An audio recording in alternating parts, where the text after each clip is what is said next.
Welcome to the Better Together Here podcast with your hosts Devin and Ashley, helping you make the most of your time in New York City. Hey everyone, and welcome to the Better Together Here podcast. My name is Devin. And my name is Ashley.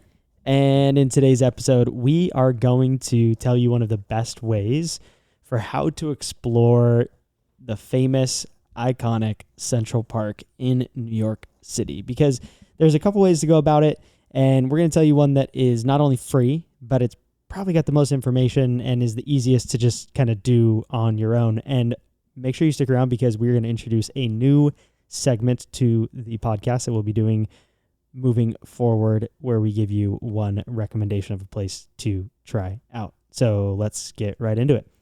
First things, Central Park.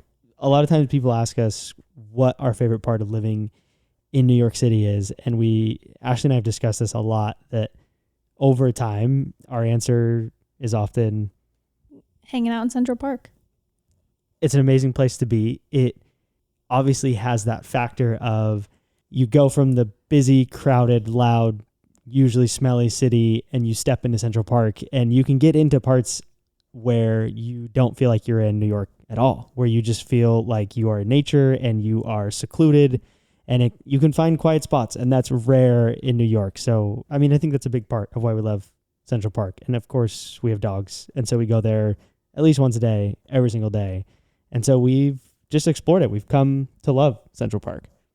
Yeah, the park is the best. It's the best respite from the wild and crazy city. And like Devin said, you really can find spots in the park where you don't hear any city noises and don't see any buildings, and just truly are able to just walk around and relax and spend some time in nature if that's your thing.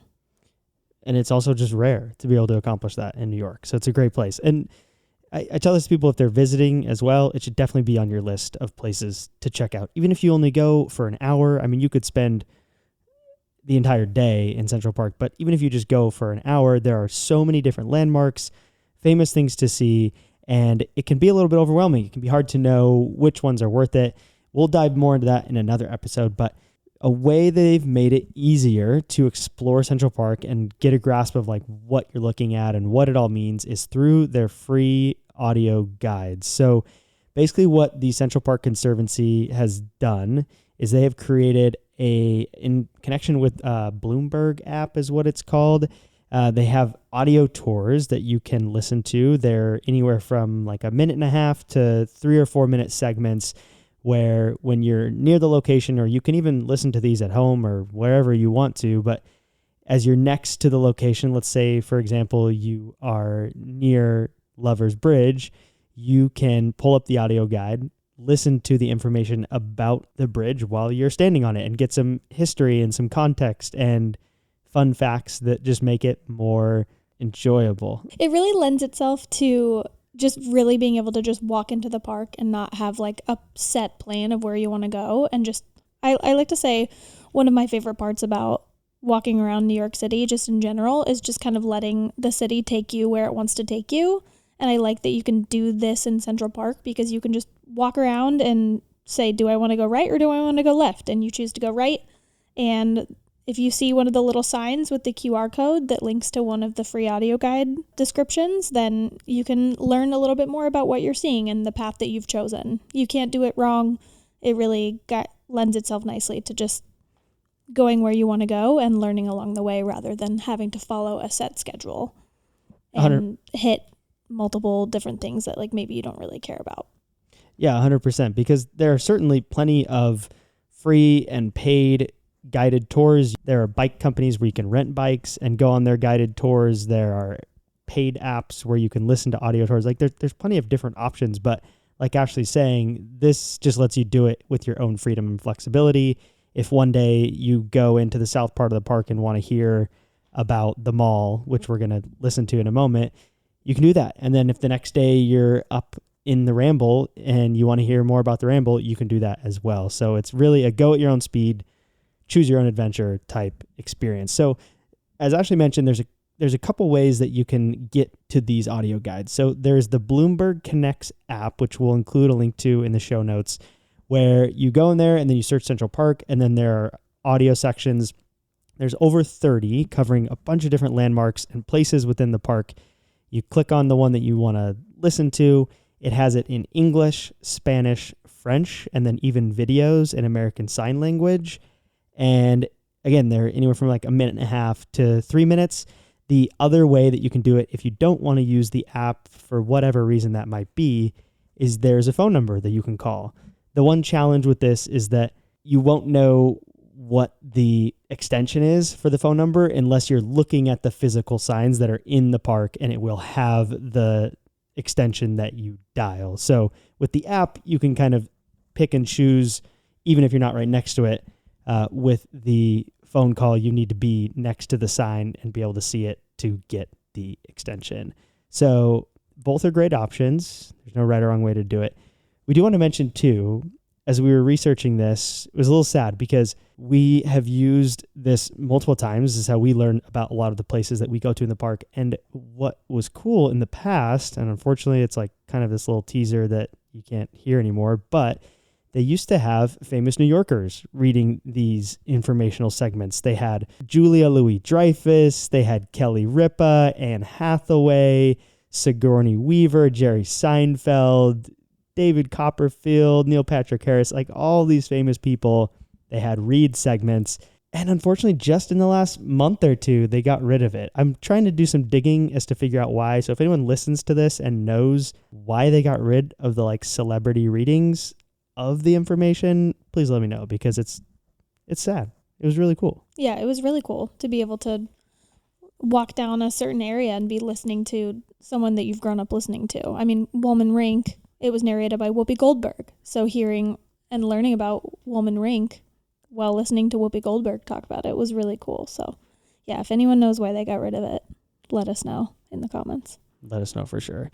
So we're going to give you a little preview of what one of those audio segments sounds like. But before that, we teased it earlier. We're rolling out a new segment that we're going to include in every episode because we found that there's so many restaurants, bars, coffee shops, dessert places that we would never be able to do a podcast episode about each of them individually. And so we're going to add a segment to every single episode. It's the You'll Have to Check It Out segment. And this is just going to be places we found recently or that we think are worth checking out. And since we're talking about Central Park, we wanted to give, for the first segment of the You'll Have to Check It Out, a place that is close to Central Park. You can quickly order food. You could take it into the park. They have a good happy hour. It's called Maki Maki Sushi. It's near the corner of 55th Street and 6th Avenue. And it's probably some of the most fairly priced sushi that we've had in the city. Yeah, we love Maki Maki. We probably go there maybe a couple times a month usually. It's usually on our roster if we're going to go do a picnic in Central Park and want to bring food with us because they package it up really nicely. It's very fairly priced. It's always fresh. The staff in there is always very nice. They make your food quickly. You can watch them at the sushi bar making it right in front of you. Never had a bad roll there, and they have quite a good variety with great prices. So definitely check it out if you're in the area. And with that, let's roll into what the Central Park audio guide actually sounds like. So I'm going to show you the experience of if you were to call on the phone. And we're going to listen to the section about the mall. The mall is arguably one of the most photographed, videographed places in the park. It is an iconic stretch with huge trees that kind of overhang over the walk. And it's just a beautiful spot. So we're going to listen to that. Yeah. If you don't think that you know what the mall is, trust me, you do. It's been in most movies that you've seen. It's in Big Daddy. It's in Made in Manhattan. It's the really pretty long walkway with the benches on either side and the trees kind of connecting over top. So you've definitely seen it. Even was featured in an episode of Succession, Gossip Girl. Old, new, everything. Like if there's a scene of a show or movie in Central Park, likely it was at the mall. So let's hear the audio guide and so you can experience it and learn a little bit about it. Thank you for calling the Central Park audio guide. Please dial the extension on the sign, followed by the pound key. So I looked it up on the app. I'm Enter just the plugging item in the number, extension. followed by the pound key. You're standing in one of the most famous and beautiful spots in all of Central Park, the Mall. It's the only deliberate straight line in the park, a grand quarter-mile-long promenade. People often describe it as cathedral-like, with a canopy of interlocking branches of American elm trees towering overhead. As you stroll underneath the trees, you're experiencing the mall as it was intended by the park's original designers, Frederick Law Olmsted and Calvert Vaux. A reverential experience of nature and a meeting place. Today, it's hard to imagine the mall without Literary Walk. That's the nickname for the southern part of the mall, the part lined with statues. But if Olmsted and Vaux had had their druthers, none of these statues would be here. They wanted it to be a democratic American park, pointing people back to the landscape. But because of the park's prominence in New York City, it was perhaps inevitable that it would face pressures to add new monuments. And over time, a few were allowed. In 2020, the Women's Rights Pioneers Monument became the first monument added to the park in over 50 years. It depicts 3 suffragists, Sojourner Truth, Susan B. Anthony, and Elizabeth Cady Stanton. 3 irrepressible women who fought for equal rights. So there you have it. That's a little preview. That was actually one of the shorter ones. Some of them are as long as 2, 3, 4 minutes, but they're just nice little audio snippets where you're not having to stand there for, 10 or 15 minutes reading something.